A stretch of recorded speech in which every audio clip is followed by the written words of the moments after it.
जब ये लोग MY समीकरण की बात करते हैं तो किस चीज़ की बात करते हैं कि विकास की योजनाओं का किन किन को लाभ मिला, प्रधानमंत्री गरीब कल्याण की योजनाओं का किन किन को लाभ मिला।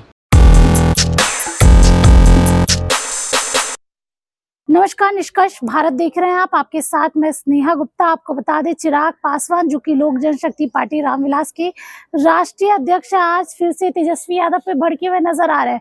दरअसल आज सुबह से ही तेजस्वी यादव बिहार की सियासत में खलबली मचाते हुए नजर आ रहे हैं। उनका एक ट्वीट जो बिहार की सियासत को हिला रहा है। आपको बता दें, तेजस्वी यादव ने एक पोस्ट किया है, ट्वीट किया है, जिसमें ये लिखा है कि देश के प्रधानमंत्री हिंदू है, कई राज्यों के मुख्यमंत्री हिंदू है, राष्ट्रपति हिंदू है, तो हिंदू खतरे में कैसे है, जिसपे अब चिराग पासवान भड़के हुए नजर आ रहे हैं। पहले क्या कुछ कह रहे हैं चिराग पासवान, आप इस वीडियो पे नजर डाल लीजिए।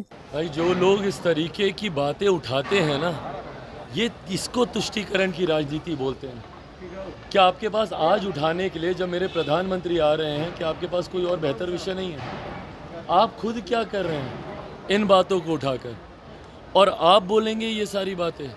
जिन्होंने खुद अपना समीकरण जातीयता के आधार पर, सांप्रदायिकता के आधार पर बनाया हुआ है। जब ये लोग MY समीकरण की बात करते हैं तो किस चीज़ की बात करते हैं? बिहार में जातीयता को बढ़ावा देने की ना, सांप्रदायिकता को बढ़ावा देने की।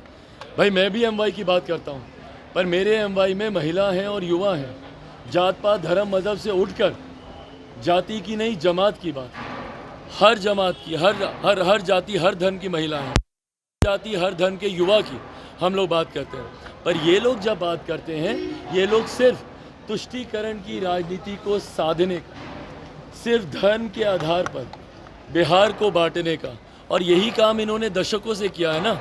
जाति के आधार पर बांटा, धर्म के आधार पर बांटा, अब तो क्षेत्रवाद के आधार पर भी बांटते हैं कि भाई ये बिहारी है तो ये यहाँ का नहीं है, ये वहाँ का नहीं है।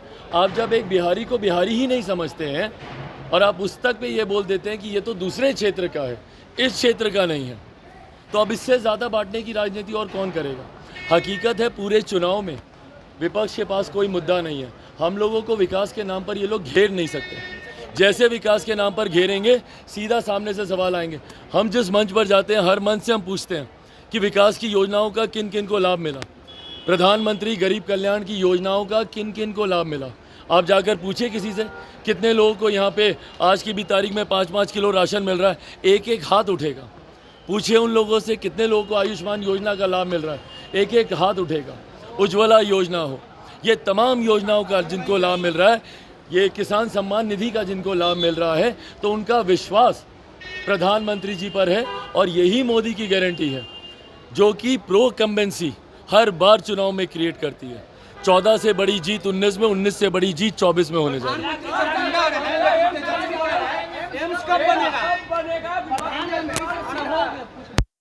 है।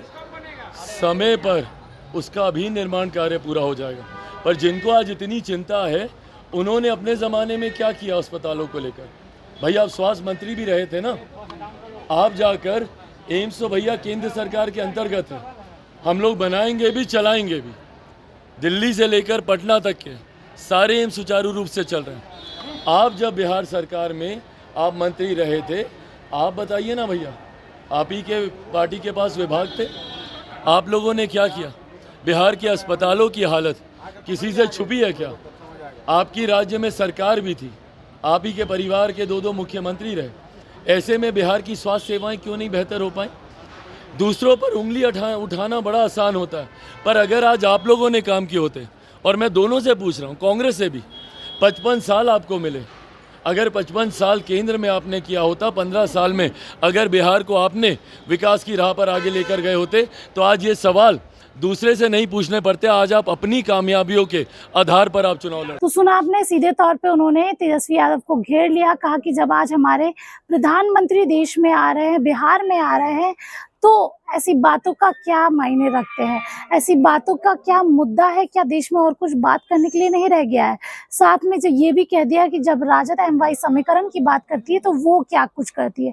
अब देखना होगा चिराग पासवान का ये बयान तेजस्वी यादव को कितना चुभता है। आप बने रहिए हमारे साथ, तब तक के लिए आपका बहुत बहुत शुक्रिया।